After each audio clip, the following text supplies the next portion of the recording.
wa tahridun. Sudah jelas Allah Subhanahu wa taala menuliskan dalam Al-Qur'an, sudah jelas Allah Subhanahu wa taala menyebutkan kemuliaan baginda Rasulullah sallallahu alaihi wasallam, menyebutkan keagungan baginda Rasulullah sallallahu alaihi wasallam. Maka hendaklah kaum muslimin, hendaklah orang-orang yang beriman senantiasa bersolawat kepada baginda Rasulullah sallallahu alaihi wasallam. Wa qala alaihi salatu wassalam, man shalla alayya wahidatan sallallahu alaihi ashran. Barang siapa yang bersolawat kepadaku satu kali saja, sallallahu alaihi ashran, maka Allah Subhanahu wa taala akan membalas salawat kepada dia 10 kali lipat. Qala ba'dul ulama al-muhaqqiqin rahimahullah, sebagian ulama mengatakan, law sallallahu alaihi al-abdi, law sallallahu alal abdi, seandainya satu salawat Allah Subhanahu wa taala diberikan kepada hamba fi tulil umrihi, dalam sepanjang umurnya, marratan wahidatan, sekali saja, sekali dalam seumur hidup hamba ini Allah hanya memberikan satu kali salawat kepada hamba, lakaffahu dzalika syarifan wa karaman, maka sungguh cukup bagi dia kemuliaan yang Allah Subhanahu wa taala berikan kepada dia. Satu kali salawat saja yang Allah berikan kepada hambanya, maka ini sudah cukup bagi hamba ini mendapatkan kemuliaan dari Allah Subhanahu wa taala.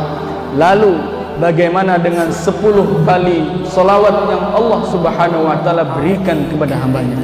Oleh karena itu, semakin banyak kita bersolawat kepada baginda Rasulullah sallallahu alaihi wasallam, semakin banyak dalam kehidupan kita memuji baginda Rasulullah sallallahu alaihi wasallam, maka timbal baliknya akan kepada kita semakin banyak pula kemuliaan, semakin tinggi pula derajat kita di sisi Allah Subhanahu wa taala. Fa kaifa bi asyri salatin ala kulli salatin yusalli al-muslimin ala nabiyhi. Bagaimana tadi? Saking banyaknya ketika hamba tadi bersalat kepada baginda Rasulullah sallallahu alaihi wasallam. Wa qala alaihi salatu wassalam, dan bersabda pula baginda Rasulullah sallallahu alaihi wasallam, man shalla alayya salatan sallallahu alaihi bi asyra salawat. Barang siapa yang bersolawat kepadaku satu kali saja, maka Allah Subhanahu wa taala akan membalas 10 kali selawat. Rafa'alahu biha asyra darajat. Allah Subhanahu wa taala akan meninggikan derajatnya. Allah Subhanahu wa taala akan meninggikan 10 kali derajat bagi dia. Wa kutiba lahu biha asyru hasanat. Kemudian Allah Subhanahu wa taala akan mencatatkan, Allah Subhanahu wa taala akan mencatat bagi dia 10 kebaikan. Wa hatta biha anhu asyra khati'at. Dan Allah Subhanahu wa taala akan menghapus 10 keburukan bagi dia.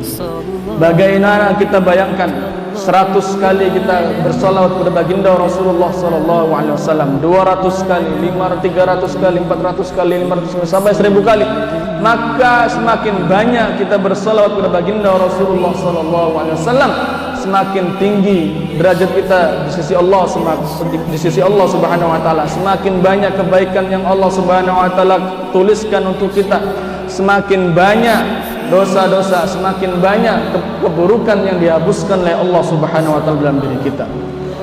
Kemudian Rasulullah sallallahu alaihi wasallam menyambungkan dalam hadis begini, aulan nasi bi yaumil qiyamah aktsaruhum alaihi salatan. Orang yang paling utama, orang yang paling dekat nanti denganku pada hari kiamat. Pada hari kiamat hanya baginda Rasulullah sallallahu alaihi wasallam yang diizinkan memberikan syafaat kepada para umatnya. Para nabi didatangi oleh umatnya. Nabi pun, para nabi tidak mampu memberikan syafaat kepada umatnya. Maka manusia datang kepada baginda Rasulullah sallallahu alaihi wasallam, ya Rasulullah, dalam keadaan seperti ini, manusia dalam keadaan ketakutan, manusia dalam keadaan hiruk pikuk hari kiamat, tetapi hanya baginda Rasulullah sallallahu alaihi wasallam yang bisa memberikan syafaatnya kepada manusia.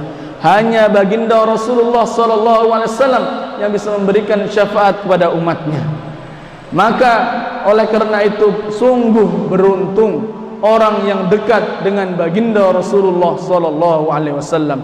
Sungguh beruntung orang yang disayangi oleh baginda Rasulullah sallallahu alaihi wasallam. Siapa orang yang dekat dengan baginda Rasulullah sallallahu alaihi wasallam? Siapa orang yang disayangi oleh baginda Rasulullah sallallahu alaihi wasallam? Yaitu ketika di dunia dia yang berbanyak salawat kepada baginda Rasulullah sallallahu alaihi wasallam. Sallu ala nabi, Allahumma salli wa sallim alaihi.